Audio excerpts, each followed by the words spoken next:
Okay, begin when you're ready. All right. Hi, I'm Johan Kriek. I'm 62 years old. I'm a former professional tennis player. I arrived in the United States in 1978 as a 19-year-old and thought I was going to stay here for 6 weeks playing some satellites and then go back to Austria, where I had my coach had emigrated from South Africa. So I made Austria and Europe my base, thinking I was going to go back there. And as life would have it, tennis has been very good to me. I climbed the ladder. So I've been in the United States since 1978, became a US citizen in 1982. And I played my 16 tennis years professionally, based in Naples, Florida. And post-career, I played for about 10 years on the pro tour with Jimmy Connors, Bork, and McEnroe on the Champions Tour. When Connors started the Champions Tour after the tour was over for us, was number one in singles and doubles in various times. I had a wonderful time, and wife and 2 kids, 9 and 7, both into tennis, and I live in the Palm Beach area. Okay, now when you say we missed a step here, 20 years old, you come to America. How did you get to be where you thought you were? Okay, I'm going to start playing the satellite tournaments when you were 20. What's leading up to that? You're in South Africa, and if who was your guiding light from South Africa to get you to the pro tour, or was there anyone? It was a kind of an interesting start for me. I grew up on a sugar farm in South Africa in a town of 500 people. Back in the late 50s, I was born in 58. So I was in a little primary school there, which was not far from our farm actually. And I used to walk to school. We didn't have to have shoes on. We used to go to school barefoot. And my parents were just club players, and they introduced me to tennis when I was 4 years old. I was a good little athlete, and in South Africa back in the day, and to this day, basically, is like if you're a kid, then you want to play rugby, okay? And so rugby was the number one sport. So I was a dual sport, but then because I was fast and a good runner and a good athlete, I had to do everything in school. So I cross-trained between tennis, athletics, swimming, rugby, and cricket. I mean, I played everything. So I ended up being discovered when I was 10 years old. I won my first tournament when I was 10 in a small town not far from us, and was sort of discovered. And then I got a scholarship to go to the school in Pretoria, which is the Afrikaans school of the English version of the same school. Is across the street, which is where Elon Musk is from originally. Okay. So kind of fun fact there. But yeah, so tennis was in my blood. My parents introduced me to it, and I just really got good at it. It was my hobby sport. Rugby was number one. And then when I got to high school, that's when my tennis really popped, because I was 13 years old and playing on the first team with 18-year-olds. That's a big difference, 5 years in a kid's life. Right.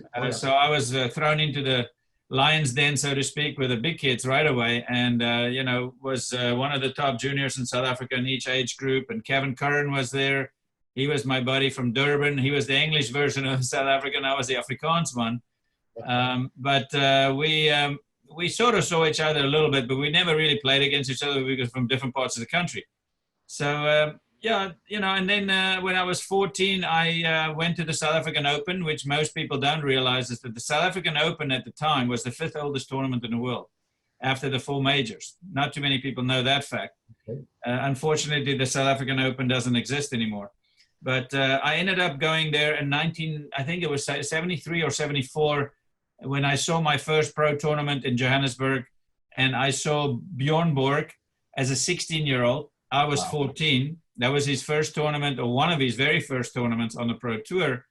Didn't do very well there. I think he lost first round, but I saw Arthur Ashe, I saw Connors, I saw a whole bunch of other guys play in South Africa, and the hair on my neck was standing up, and I said, that's what I wanted to do. So at 14, I knew I was going to be a pro. So it was in my blood. It was a sport I loved. I did it really well, almost on a hobby string.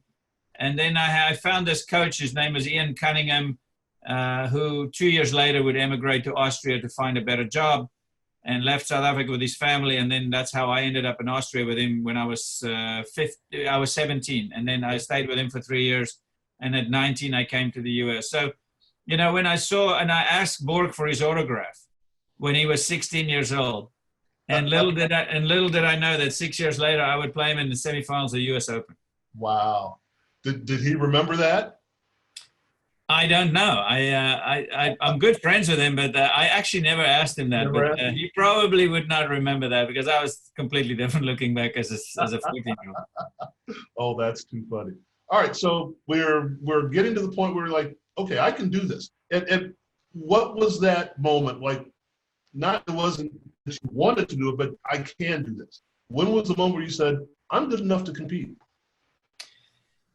You know, I think that's an answer that I can answer as follows. Is a question I can answer as follows. I think that in any sport or any endeavor that you are so immersed in, I think there's a certain madness to your mind, to your mindset. It's not Right? logical to be. I used to play tennis before school in high school in my pajamas against the wall, and people would make fun of me. And it was cold. It was winter time. I had flannels on, and I didn't have tracksuits. We didn't have tracksuits. I didn't Right. have a lot of money, so I just play in my flannels. And so I think to answer the question, I think between that incredible drive to not quit and being knocked down and come back up, you just learn to take a punch, number one, over the time. And when I arrived in the States in 1978, I arrived in Florida, played the satellite tour. The first three tournaments, I didn't even qualify. I lost in the first round of qualies. I lost in the qualifying, was not even in the main draw. By the third tournament, I got to the qualifying, lost first round. In the fourth tournament, I got to the semis. The fifth, I won. And I think the sixth, I got to the final. So I came in third in points. So that gave me another $1,000 or $1,500 or something. And I said, oh, well, I'll play the next 6 weeks in North South Carolina. And so that's how I sort of started climbing into the rankings. I was like 8 something in the world when I arrived in February. By summer, I just kept going. And I ended up being somewhere just below 300 in the world before the U.S. Open qualifying in 1978 was the first time they held the U.S. Open at Flushing Meadows from Forest Hills. They moved it over.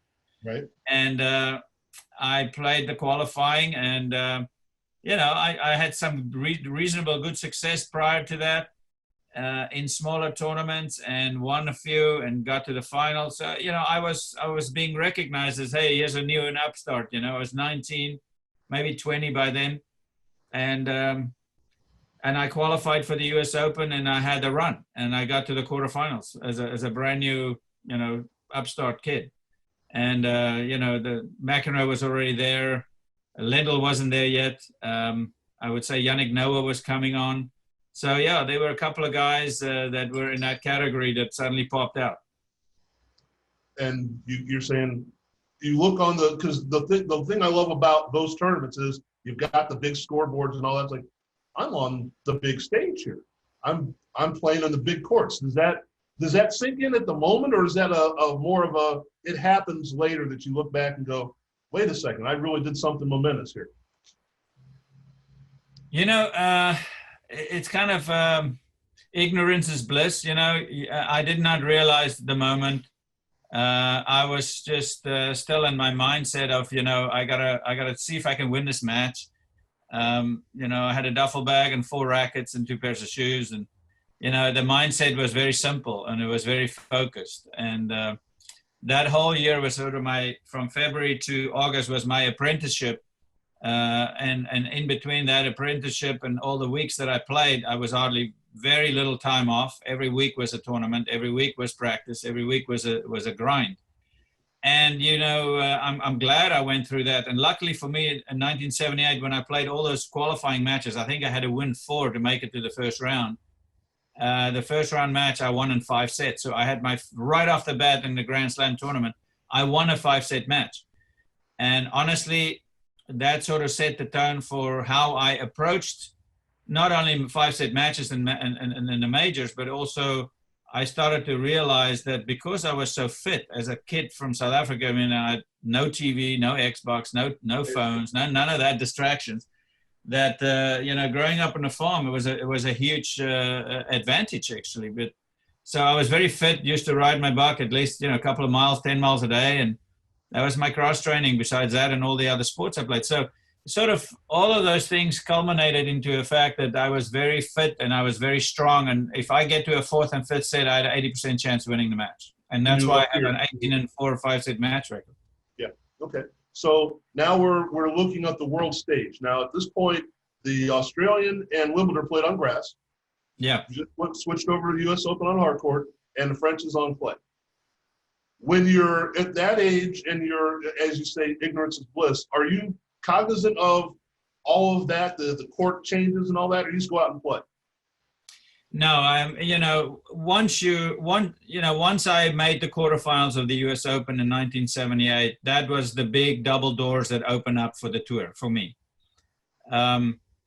So immediately I had met a gal, and then we got married in 1979. I made Naples, Florida my home. I lived there for 37 years. So that was really that was the coming out party for me, was 78 U.S. Open, and never looked back. So I went from 800 in the world to later that year I was top 30 in the world. I mean, that's a meteoric rise. So McEnroe was probably even faster a year before, but from a farm boy from South Africa that isn't had to fight, and I was self-funded. I worked in Austria, coached tennis, made money, paid for airline tickets, and I did everything for myself. And it was a very different, it was a very unusual climb for anyone. And like I said, you have to be a little bit crazy to stick to this stuff.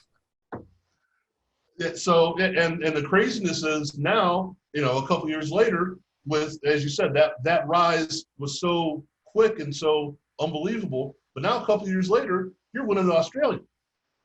What goes through your head at the end of the tournament? I just won this thing. Yeah, that was very strange because, I guess it's like you're climbing steps, right? You're a little kid in South Africa, and you don't know what professional tennis is. And then I went to this wonderful school, and suddenly I'm playing, national level high school tournaments and, big stuff that has been written up in the sports sections of the major papers. And, I got to be known, and I didn't win everything, but I won some. And then from that, I had to leave South Africa. It was a very different time politically also. 78 was a very awful apartheid time in South Africa. The political stuff was very rough overseas, which I was completely unaware of. I was just in a boarding school. I didn't almost read papers, so I didn't know what's really going on. So it wasn't until I was in Austria that I realized what a pariah South Africa has become politically and in the mindset of Europeans. So I was shocked at what was said about us and this and that. But anyway, so you make these steps, you make these changes, you try hard, you lose, you win, and it's all part of a stepping stone to the next level. And once I got in 1979, I won my first tournament in Sarasota, Florida. It was my first ATP Challenger, and then that was a big milestone. And, I won my first tournament, professional tournament, really a good one on the Pro Tour, whereas the satellite is on the Pro Tour, but it's not exactly the same category. And so, that's another milestone reached. And so you just kind of keep going. And it's not like, I got to win a Grand Slam. That is the ultimate, you don't even think of it. You go and play them, and you take every match as they come. And suddenly I found myself in my first major Australian Open outing. My first one, I played the Australian Open in 1981. I got to the finals, and I'm playing this guy Steve Denton from Texas, who is a friend of mine. He's now the head of Texas A&M coaching, and Steve and I have known each other. He had a monster serve. He's beaten a lot of players. He played great on grass. The grass was so fast back then, and it was January, super hot, and I couldn't sleep the night before. And then you go on the court, and you're not 100%. You're already beat up. It takes really, really, again, it's a mental application more so than a physical, but they have to go together. And really, it's actually your mental that pulls you through. I mean, I barely beat him, 7-6 in the fourth or something crazy. It was a very tough match for me mentally. And, I overcame it. And then, funny enough, next year, I beat him again. And this time I beat him in straight sets. I was a much better player. I was a lot more put together. But, I got to say this, once you get on the Pro Tour, I don't care who it is. If you get on the Pro Tour, you have to switch your mindset so fast. And we didn't have psychologists and teams like they have today. Right. You kind of fly by the seat of your pants. You just sort of get beat up, and then you just get up and you do it again. And you go sulk for a few days or whatever. But, you do have to have a mindset change and understanding what's going on. And, some guys like a Boris Becker already had, a guy like Johan Kriek come along, who is a crazy manager, incredibly good and gifted. And he's probably one of the richest guys in tennis now. But Johan Kriek came and told him, listen, boy, you're 17-year-old, you just won Wimbledon. Because he beat me in the finals of Queens, then I predicted he was going to win Wimbledon, and everybody laughed at me. And here comes the 17-year-old, beats Kevin Curran in the finals in 85. So, he was immediately told, listen, your life's immediately changed, okay? And I would venture to say that a lot of kids in that era before him, or even with me, I wish that I had some mentor that would come on the scene with me and say, this is going to change for you. And it is very hard to accept those new realities, because it's not so easy to adapt, because you go from a guy that didn't have any money to suddenly suits are talking to you and giving you cards and say, we want to manage you. Well, what does that mean? Yeah, right. And like you said, you've come from, from the farm, and now you're on top of the world. That's got to be and in a short amount of time, that's got to be a big change. Oh, it's, looking back on it now, I'm surprised I didn't fall off the wagon, like completely lose my mind, or you can't focus anymore. You doubt everything. But like I said, you gotta be a little crazy, and you gotta have a certain mindset of like, I refuse for you to beat me. And if you do, I'm going to come after you again and again. And that's kind of like what sets the top players apart from the rest of the gang, is that they have that craziness in their eye that, you can beat me once, but you're not going to beat me more than that. And that's kind of like what keeps these guys going. Well, and it's funny that you say something that I don't think we as lay people understand. We figure when, at least in my mind, when you get to that pinnacle, you've answered all the questions. And in reality, what you're saying is you just brought on a whole bunch more questions you don't have answers for. Exactly. And that's my wife here, my boss. So this is Frank. So yeah, it's a huge adaptation, and I look back at it now, and it was actually amazing that I kept it together. I mean, I kept building this high rise, and I didn't cut it off at the second floor. I mean, I kept going. Well, okay. So now, how many years were you actively on tour after that? After that second Australia? I played. This is a very interesting thing too. It's interesting subject matter. That career that I have from 78 to 89, 91, 89 is full time. I played 12 years flat out. Then I played another 4 years with injured elbows. And my right elbow blew out. And, there was so many technology changes happening. We didn't know. We were basically test pilots for a lot of the racket companies. Right. And I played with probably 4 or 5 different racket companies during my career. So I started with Head, metal rackets when I arrived in the US. And then, I played with wood all through my junior career. And then when I arrived in Austria, Head Sportswear was making the rackets in a town called Kennelbach, Austria, which was very close to where I lived with my coach. And so I was this good junior. So they sponsored me, and I played with Head rackets for about 5 years. And then after the first time I won the Australian Open with Rossignol rackets, because I got a big contract with them. And I ended up winning my second one with my own racket with my name on it. And so I played with the Rossignol rackets for a whole bunch of years. And then after that, I played with Yonex. I played with Wilson. So yeah, we went through metal, we went through composites, and then we went to graphite rackets. But the graphite wasn't made like it is today. It was just rudimentary, solid rackets that just shocked the hell out of your arm, and we didn't know. So over a year, things started to go wrong, and you're like, why is my arm hurting?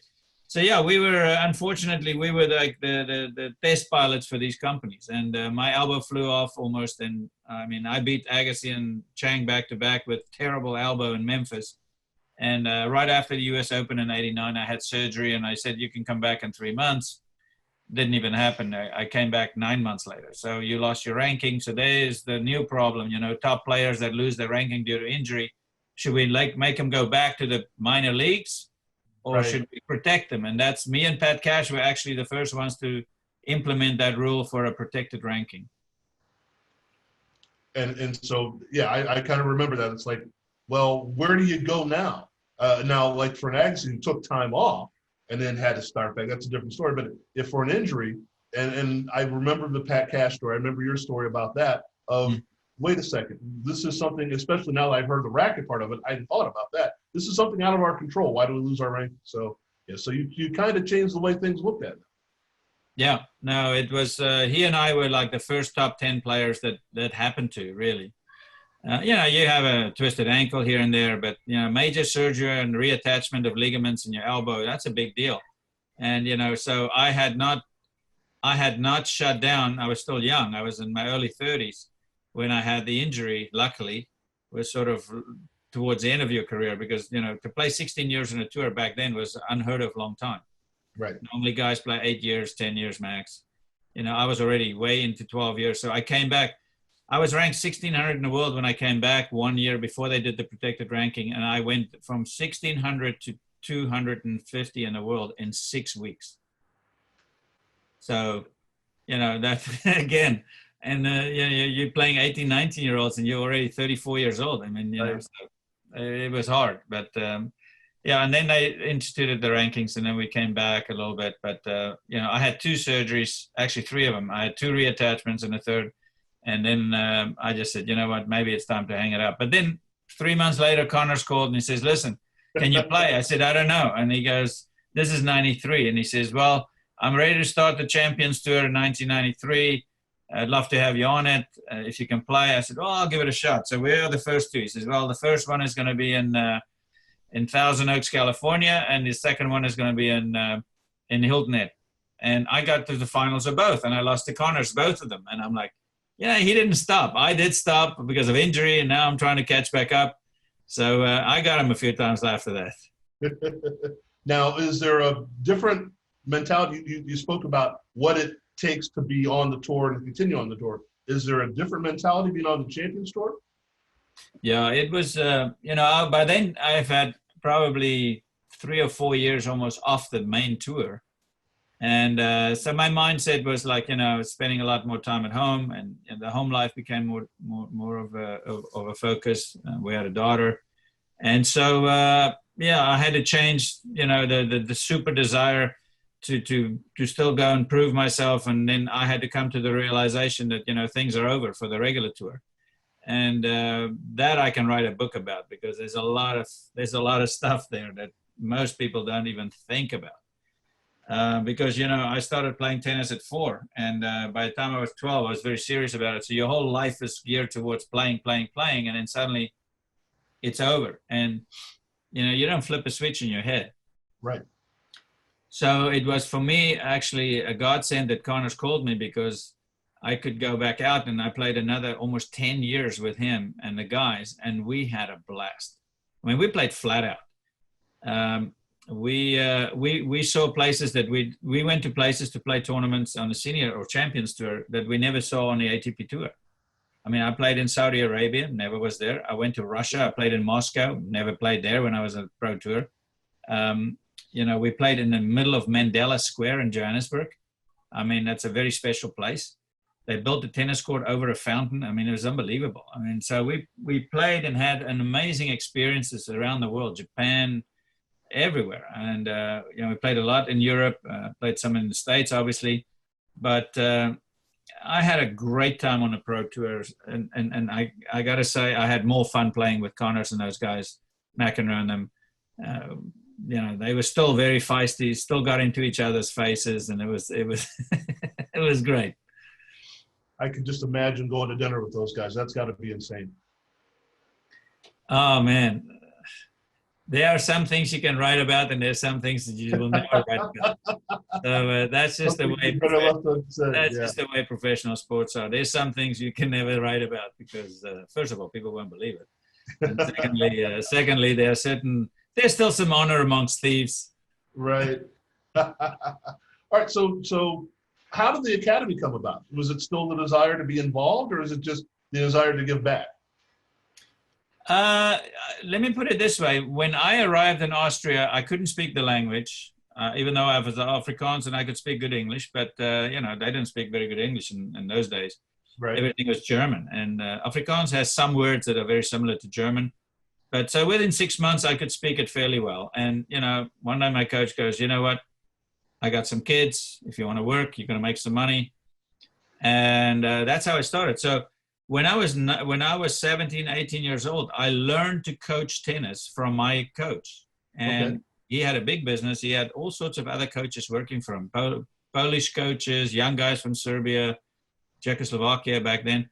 So I just was in that environment practicing to become a pro while I was coaching and listening and seeing these guys. So I sort of had again, that was thrown into the cage and listening and learning how to coach and how to look at kids and see which ones have this and that. So I learned how to teach tennis before I became a pro. And then at the end of my career, it became again something I could fall back on. And yeah, I love to work with kids. And you know, we didn't make serious money. I mean, we made good money in the 80s, but nothing like the guys make today. Right. Right.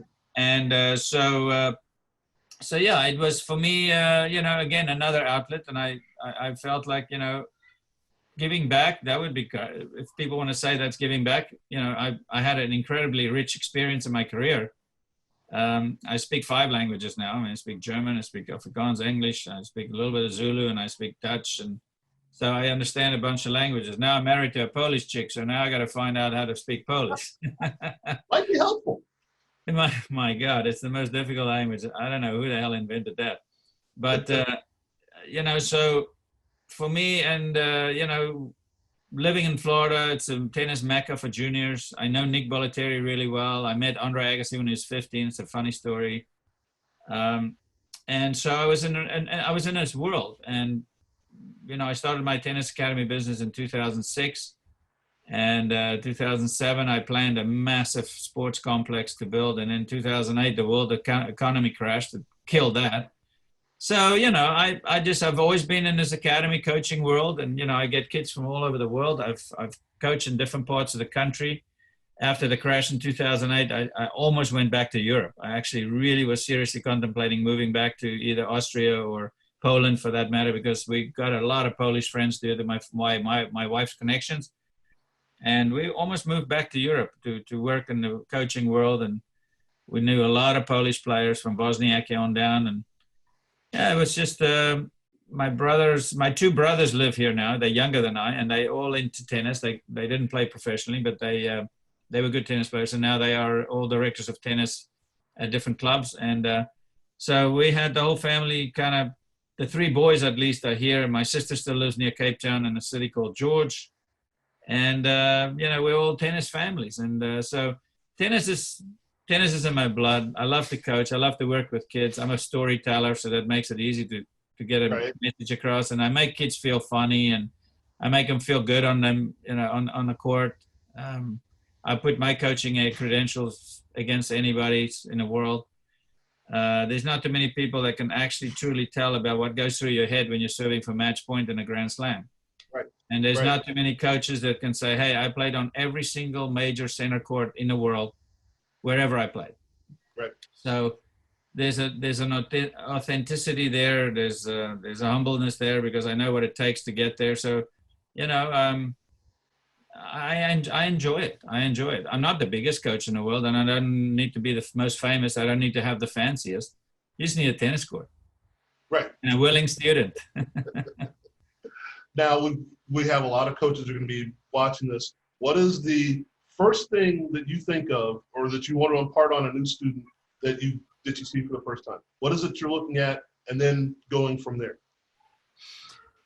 Well, that's a loaded question, because, you know, I think one of the things that you have to find out, and you don't necessarily find this out in the first hour when you're with a kid,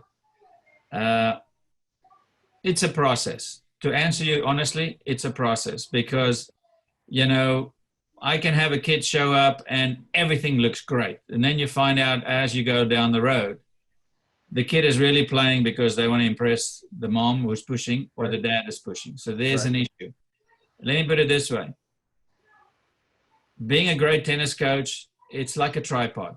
There's you, the coach, with your knowledge that you want to impart. There are the parents or parent or guardian.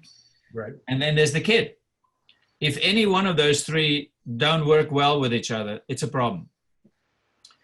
You also, even if all three works well, things do change. As kids get better, there's more pressures. Either they put pressure on themselves, maybe the parents are pushing harder. There's pressures of growing older, and girls are different than guys. Girls mature much quicker than boys, typically mentally. So as a coach who's been in this now for over 12 years, and really a lot longer than that because I coached since I was 18, you know, I know exactly. I mean, I have such a nose for this world and this business that I can see very, very quickly whether things are going to go sideways or what I have to now start to deal with and trying to avert the pitfalls and actually educate parents too, because most parents don't have a clue about the path. I'm not shearing everybody the same. But, you know, I talked to my friend Tracy Austin, who won the US Open. She's a great friend of mine. Her whole family are fantastic people. Kids are great, super balanced, they're great tennis players. Tracy didn't coach them, you know. She just took her kids and dropped them off with Peter Smith at USC and said, you work with them. Oh, yeah. And you have that type of person who is that comfortable with a coach, that's almost the best. But at the same time, you don't stay removed. I'm sure that they talked all the time. What are the kids doing? What tournament should they play? You know, there's just a lot that goes into this. I mean, if you want to do it, there's not a perfect way to do it. There's only, you can try this, you do that, you get success, you keep rolling with it, and then things go wrong. You got to change a grip or, you know, or fitness. There's a lower back issue. You know, girls, oh my God, there's so many things that can derail things, even in the best of times. So it's a very complex thing to be a really good coach. It's really complex. And I was asked, I want to write a book one day, but I was asked by, at that time, the number 3 player in the world to coach them. And I flew to New York, met with them, met with the parents, unbeknownst to the player. And I had just started my academy in 2009. And I just had that feeling that things were not going to work out. And my family was very important to me. And I had just started my academy business. And I opted to back out. I actually opted. Can you imagine? What kind of a feather in your cap do you have if you want to coach a guy that is possibly going to be number 1, you know? And subsequently did. And I stepped away because I value what I want to be more than the money or the fame or the, yeah, I don't need the fame. I mean, I've already been there. I've already won Grand Slams, but, you know, I'm not trying to be a jerk, but I just thought, you know, what is important for me? What is important for me has to be making me happy. I don't want to feel like, you know, I'm doing that strictly for the money. That is a horrible motivator. Well, and also you've established a home life and now you're back on tour again. Is that something you really want to do? Yeah, I was prepared to do what Stefan Edberg did and a couple of others, do that 14-week thing with the majors and some others, and then periodically work on it, but sort of more as not a day-to-day coach, but more of a mentor coach for the best coaches that are traveling with these guys. Because, you know, I mean, I traveled my whole life, you know, and do I really want to go back on that life? And there's some that done it. There's people that have done that, and I don't begrudge them.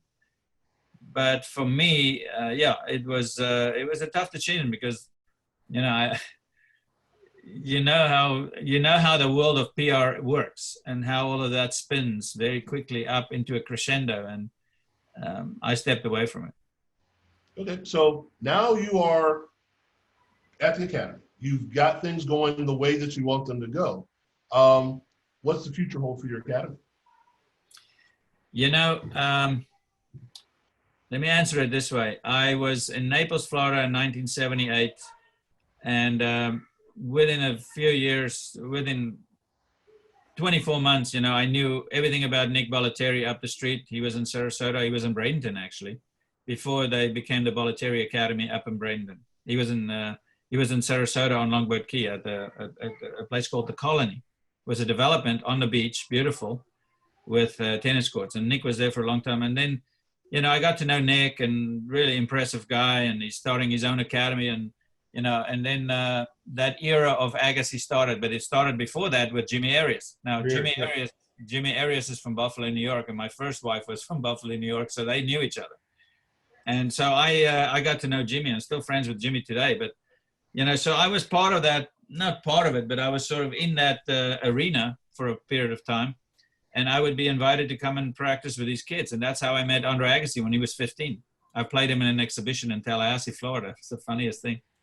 And so, you know, when I started my academy business, I started in Sarasota. And within about 6 months to 9 months, I realized, you know, for me to be competitive in that market, I need to have my own place. And myself and 2 other partners, to make a very long story short, was planning a $300 million sports complex. This was in 2006, 2007. And little did we know that the world economy was going to crash around us in 2008. So all of those plans went out the window. We never pulled the trigger. We had everything planned out. We had it approved, by the way. It would have been the biggest academy in the world because we had 16 sports under roof. And, you know, so I was thinking big and unforeseen circumstances, but we are back on track, and I'm happy to say that I'm working on some projects with a partner that is hopefully going to come to fruition here very soon. I'm glad we didn't build it before this virus hit. Right, exactly. But you got to look at life as, you know, behind every dark cloud, there's a silver lining. So can you imagine you just open your brand new facility 6 months ago or a year ago, and then this thing falls and you stop working and nobody can play? I mean, it would have killed us. So I think it's a new normal, but people want to see come back to a sense of normalcy. I can see it. I can feel this unbelievable upswell. I know what's going on in my neighborhood here in Jupiter, Palm Beach Gardens, Palm Beach area. South Florida is a hotbed for tennis. So I'm in the right place, and I'm really looking forward to hopefully see some of my hard work and the heartache from the last 10, 12 years come to fruition. Well, I want to thank you for this. I'm thrilled. I've never in my wildest dreams said I'm going to speak to you. So thank you very much. I appreciate that. Anytime. I wish you well, and I hope the future bodes well for you. Anytime. Keep a tab on us, and let's see where we are 6 months, a year from now. Thank you very much. Enjoy your day. Thank you. Appreciate the time.